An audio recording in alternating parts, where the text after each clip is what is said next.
অগ্ৰগামী অসম 2021 চনৰ পৰা 13 কিলোমিটাৰ পথ 5খনকৈ দলং নিৰ্মাণ কৰা হৈছে প্ৰতি সপ্তাহত।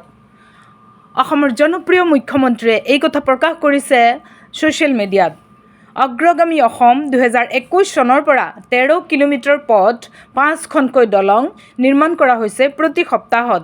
গতিকে এয়া অসমৰ বাবে এটি অতি সুন্দৰ খবৰ আৰু অসমখন জিলিকাই ৰখাই যিহেতু CMৰ সপোন, সেয়েহে এয়া পদুম ফুল ফুলিছে ৰঙা ৰঙাকৈ আৰু পদুম ফুল বোকাত ফুলে ৰঙীন হৈ আৰু পদুম ফুল বহুত মূল্যৱান বুলি সকলোৱে জানে। পদুম ফুলত পূজাত প্ৰয়োজন হয়, পদুম ফুল সৰস্বতী মাৰ পূজাতো প্ৰয়োজন হয়, প্ৰত্যেক পূজাতেই পদুম ফুল ব্যৱহাৰ কৰা হয়। আপোনালোকে নিশ্চয় জানে পদুম ফুলক পদুম ফুল ৰাষ্ট্ৰীয় ফুল হিচাপেও প্ৰকাশ পাইছে। বহু বছৰ আগৰ পৰাই ৰাষ্ট্ৰীয় ফুল হিচাপে স্বীকৃতি পাইছে পদুম ফুলে আৰু সেই পদুম ফুলেই হৈছে বিজেপিৰ এক চিম্বল।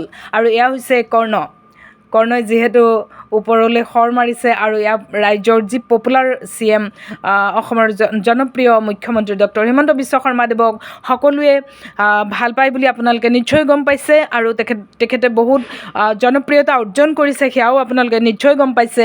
অকল অসমতে নহয়, ভাৰততো তেখেতে জনপ্ৰিয় হৈ পৰিছে। লগতে পবিত্ৰ মাৰ্ঘেৰিটা তেখেতো অসমৰ পৰা গৈ ৰাষ্ট্ৰীয় পৰ্যায়ত কৰ্ম কৰি আছে, আপোনালোকে নিশ্চয় গম পাইছে। গতিকে আপোনালোকে অসমখন জিলিকি থকাটো বিচাৰে যদি বিজেপি চৰকাৰতে হয়তো ছাপোৰ্ট কৰিব আৰু বিজেপি চৰকাৰে যিখিনি কাম কৰি আছে সেইখিনি হয়তো আগলৈ আৰু বেছি কৰিব। আপোনালোকে নিশ্চয় গম পাইছে, আপোনালোকে আশা কৰিব পাৰে যে বিজেপি চৰকাৰে আৰু ভাল কাম কৰিব আৰু নিকাভাৱে কৰ্ম সংস্থাপন দি আহিছে, আপোনালোকে সেইটোও গম পাইছে। বহুত লাখ কৰ্মচাৰীৰ তেওঁলোকে নিজে এক পইচা খৰচ নকৰাকৈ তেওঁলোকে চাকৰি পাইছে, নিযুক্তি পাইছে, আপোনালোকে নিশ্চয় গম পাইছে। গতিকে বিজেপি চৰকাৰক ছাপোৰ্ট নকৰি কাক কৰিব কওকচোন?